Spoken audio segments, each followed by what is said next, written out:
For many, the word sanatorium conjures dark images of the insane. Men and women confined in straitjackets, locked away in isolation. Some screaming for freedom, while others silently dissociate from reality.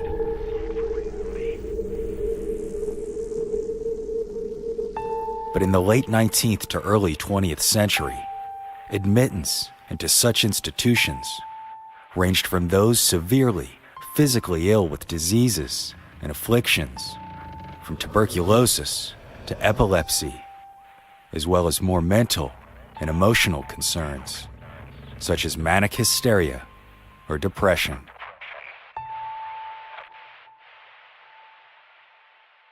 Of course, there were also those who were brought in for reasons that are now considered truly bizarre. Such ailments as novel reading, laziness, and the all-encompassing woman troubles. With such a variety of assumed afflictions, it was not difficult to have a family member committed to a sanatorium. Unfortunately, for many of the people who entered such institutions, most would likely never again have the freedom they once experienced.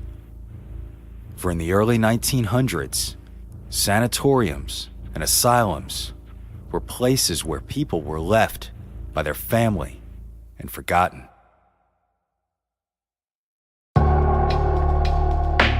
Their problems, whether real or imagined, tucked away out of sight. It is this type of darkness that is infused in the decaying walls of Radford, Virginia's St. Albans Sanatorium. A hospital, though built on a foundation based on the belief in healing, instead gave many of its patients more misery, pain, and suffering.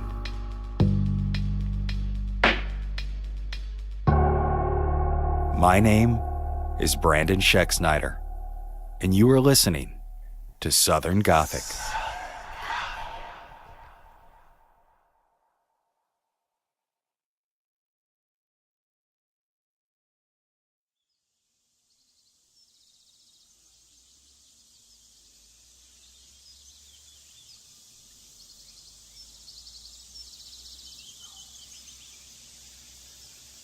The city of Radford, Virginia, was founded on land once inhabited by several Native American tribes, including the Powhatan, Cherokee, and Shawnee. The region's close proximity to the New River watershed and the bounties it provided made it the ideal location for these tribes to settle. Unfortunately, when the European colonists arrived to the area, they too wanted to settle in such an advantageous location. Colonial intrusion resulted in fierce competition and hostilities with the native tribes over resources and land.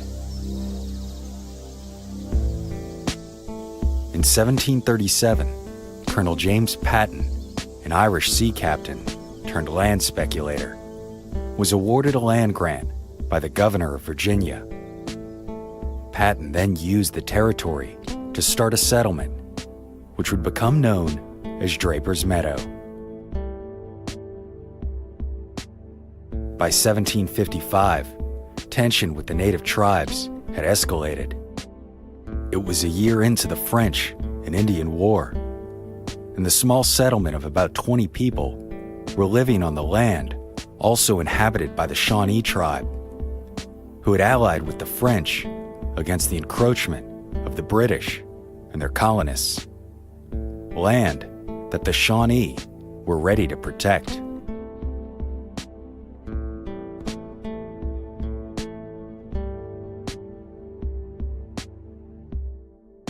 So on one night, in July 1755, a group of Shawnee warriors slipped into Draper's Meadow, catching the settlers completely unprepared, and looted their property, killing at least 5 of the men and setting fire to the buildings before fleeing with another 5 or 6 as their captives.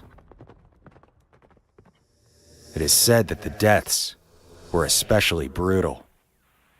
One account claiming an old man was decapitated, and another, an infant girl, was bashed to death against a wall.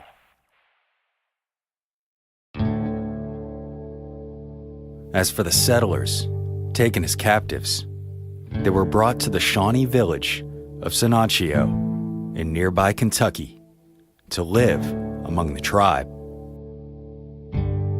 One of the captives, Mary Draper Ingalls, was taken with her 2 children, Thomas, age 4, and George, age 2. But somehow, Mary managed to escape her captors and successfully made a slow trek by foot through the Appalachian Mountains to return to her home at Draper's Meadow.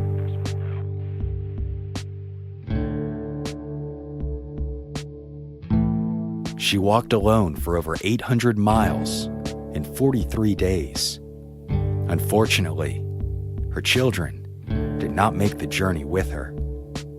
Mary's son Thomas and sister-in-law, another captive, were eventually ransomed and freed. But the rest, including George, would eventually die in captivity. After this massacre, Draper's Meadow was abandoned. But the legacy of bloodshed on this land would continue a century later, when the territory became the site of a gruesome battle in the American Civil War.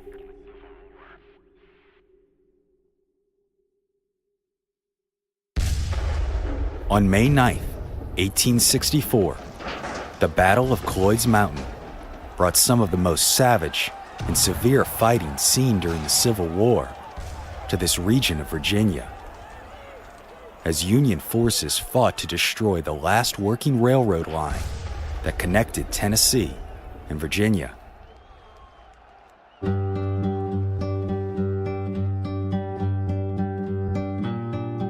The battle lasted just over an hour, mostly consisting of brutal hand-to-hand combat. And the number of forces involved in this battle was small, with 6,100 Union troops to 2,400 Confederate troops. But when the fighting was completed, there was a combined 1,226 dead, and the majority were Union soldiers. Yet the Battle of Cloyd's Mountain was in fact a Union victory.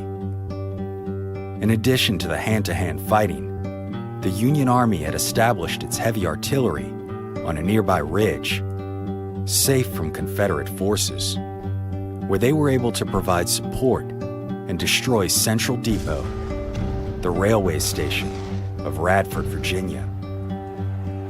The resulting destruction of the Virginia and Tennessee Railroad line severed the Confederacy from its last significant lifeline and connection to East Tennessee.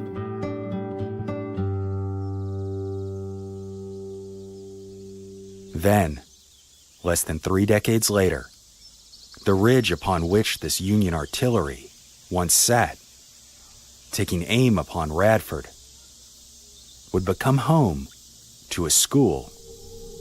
Unfortunately, the tragedies of the past that had occurred here were far from over.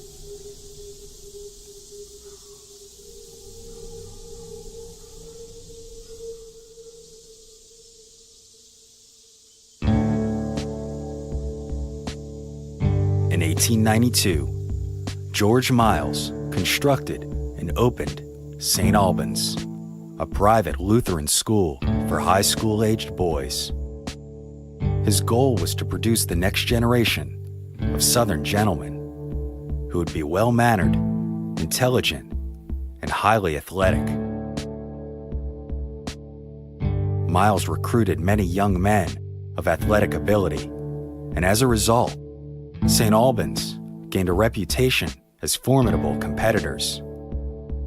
But this emphasis on athletics also earned the school a reputation among its own students for being overly rough and competitive, and that bullying was not only allowed, but encouraged among the student population. By 1903, attendance at St. Albans School had begun dropping, likely with the exit of its founder, George Miles. And by 1911, the school shut its doors. Although there were no official records to indicate as such, the school's tough reputation has left behind stories and rumors of homicides and suicides that occurred within its walls. But over the next century, this building would endure even more.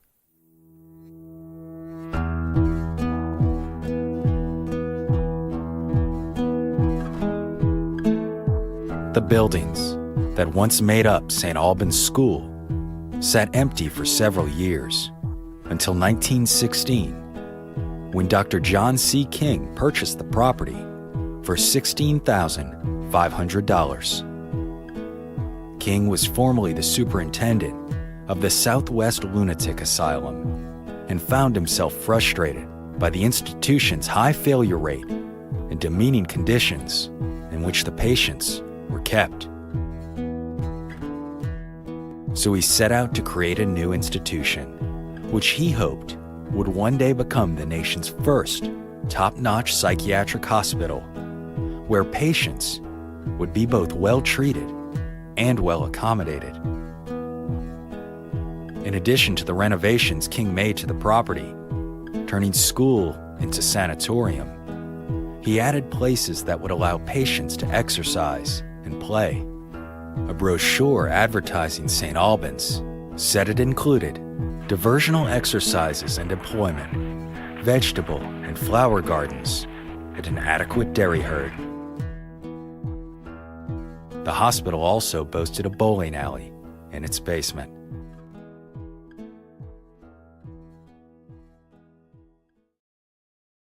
The St. Albans Sanatorium was open to the public on January 15, 1916, and on its first day in operation, 4 patients were admitted. St. Albans would see more than just psychiatric patients, as it was the only medical facility in the area.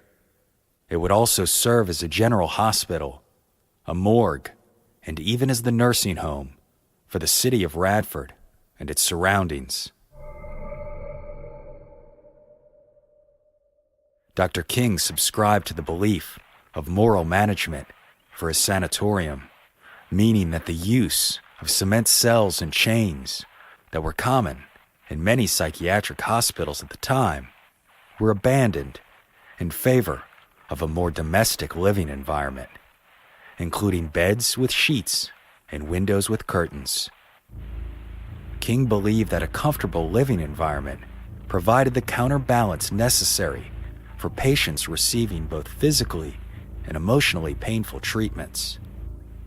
If patients never had any comforts to enjoy, then they had no chance of ever recovering from their afflictions. Dr. John King may have had the best of intentions when he opened his new hospital. And yes, the standards of living may have in fact been better than those at other institutions of the time. But that did not stop St. Albans from becoming a place of horror, sorrow, and death.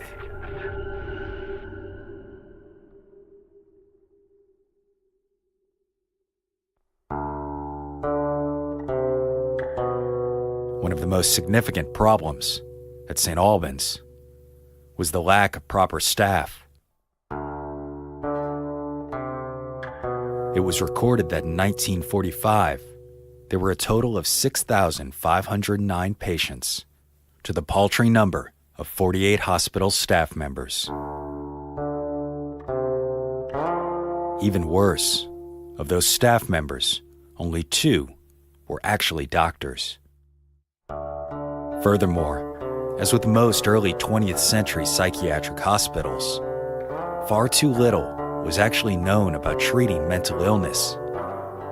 So the patients of St. Albans were eventually subjected to cruel experimental treatments by doctors and staff, becoming human guinea pigs in their search for cures to these invisible ailments.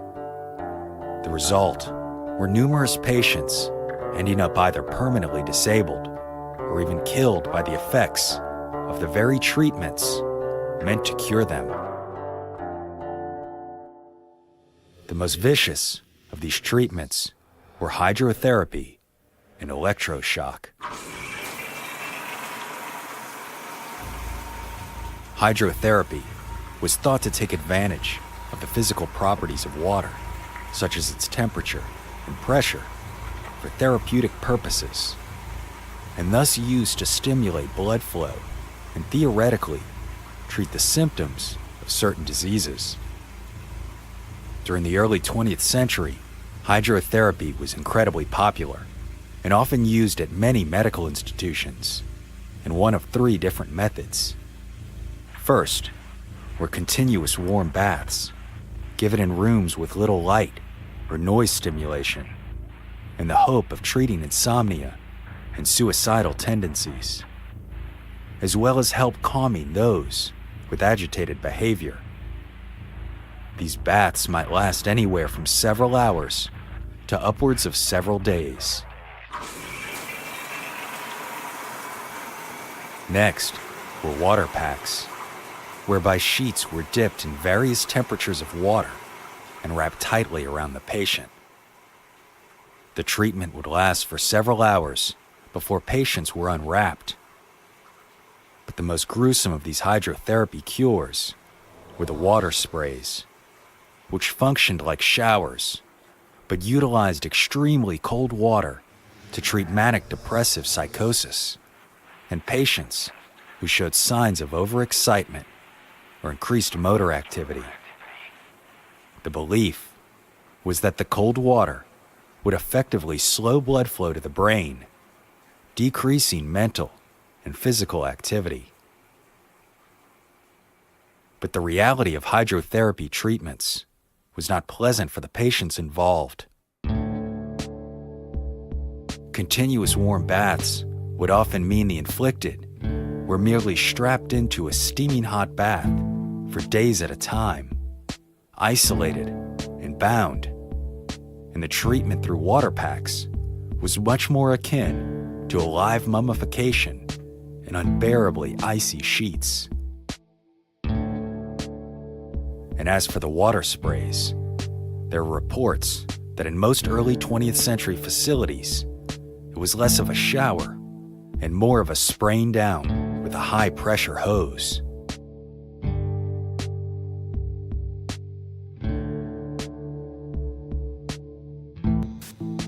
Just up the hall from the hydrotherapy rooms of St. Albans Sanatorium were those dedicated to electroshock therapy treatments. Today, electroshock therapy is likely the most recognizable of psychiatric treatments, utilizing electricity as a way to shock or rewire the senses back into proper order. It was used heavily on those diagnosed with ailments like schizophrenia, but often the charge would merely induce seizures in patients. Seizures that falsely led doctors to believe were signs of the reduction of the supposed symptoms. Horrifically, this treatment was also carried out with the chemical aid of a drug called metazol, which patients often reported induced feelings of fear and dread, intensifying their original afflictions rather than curing them. Of course, there's no way to know how many of those diagnosed with schizophrenia actually had the disease, as in the early 1900s, this diagnosis seemed to cover a range of different mental psychoses, and far too often, Many institutions use this brutal therapy just as much as a threat to stop patients from acting out aggressively and help keep the wards in order and under control.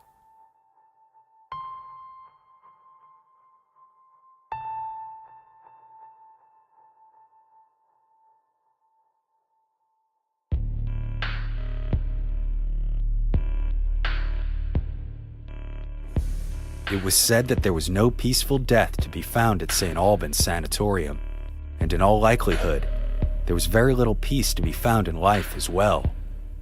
Patients, once admitted to the hospital, were poked, prodded, and experimented on.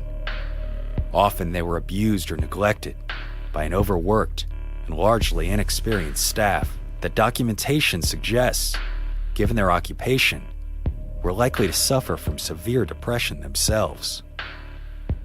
Therefore, it should come as no surprise that a significant number of deaths at St. Albans are attributed to suicide.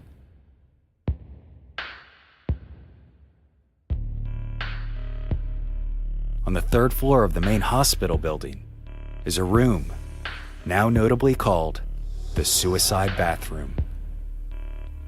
Documentation remains today, identifying at least 4 different deaths in this room, although stories suggest that even more actually occurred.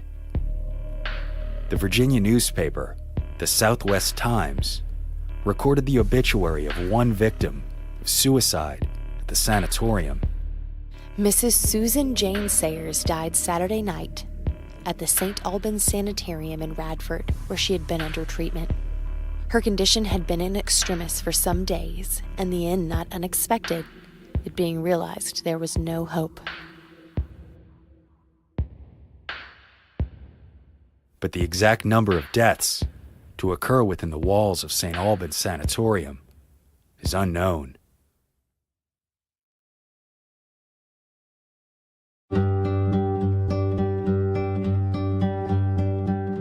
The sanatorium remained open in some capacity until the 1990s. After its closure, like so many other psychiatric institutions, it was left to sit and deteriorate. By 2007, the building was set to be torn down, but the Radford Historical Society stepped in and registered the hospital as a local historical site. Since 2010, the community has been working to get the property listed in the National Register of Historic Places, and unfortunately, as of today, it has not yet made it onto the list.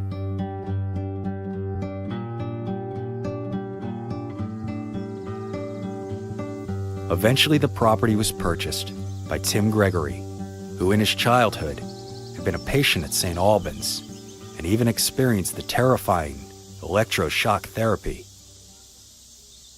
Gregory has declared his intention to renovate the buildings and turn them into a, quote, research and enlightenment center, which would include the St. Albans Sanatorium Museum and renovated rooms for visitors brave enough to spend the night. And to fund these efforts, St. Albans now hosts assorted macabre and haunted events, inviting ghost hunters to wander the facility, which is now widely considered one of the most haunted locations on the East Coast of the United States. Not long after the sanatorium closed its doors for good, it began to gain notoriety as a hotspot for paranormal activity. Visitors have reported sightings of full-body apparitions in the old alcoholics ward, and disembodied voices, screams, and footsteps heard throughout the building. Other guests claim to have seen objects move on their own or feel that they have been pushed by invisible forces. Some will even bring a toy to leave for the ghost of a young boy named Jacob, who is believed to have been murdered in the sanatorium by an orderly named Donald in the 1970s. The sounds of his childish laughter and light footsteps are said to echo throughout the building. But for those who wish to catch a glimpse of young Jacob, he can sometimes be found standing against the wall of the room belonging to his murderer. In addition, the hydrotherapy and electroshock rooms are of course the most active on the property. The rooms located just down the hall from each other are today nothing more than decaying shells of their former lives, with only the massive tubs remaining as monuments to the pain and trauma wrought there.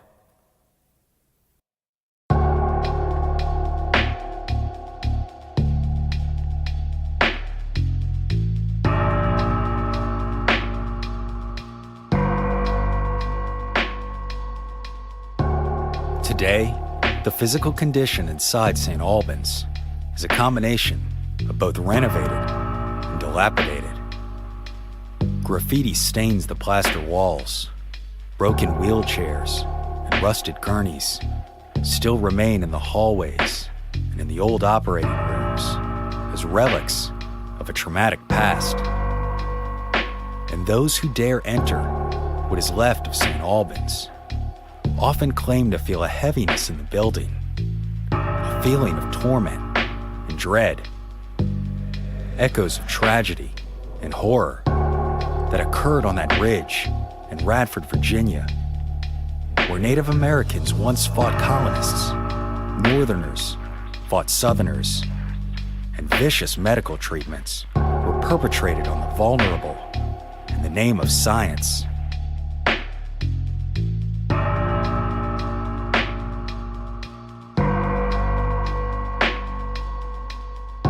St. Albans Sanatorium was built on the blood and sorrows that came before it. And that darkness only continued to grow with each new patient that walked through its doors.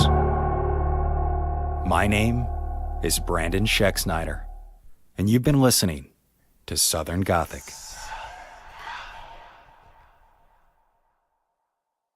Southern Gothic is an independently released podcast, written and produced by Brandon and Brianne Schexnayder.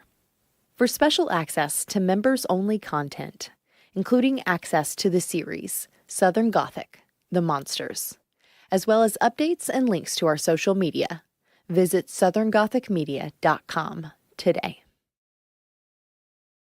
Lucky Little Shacks.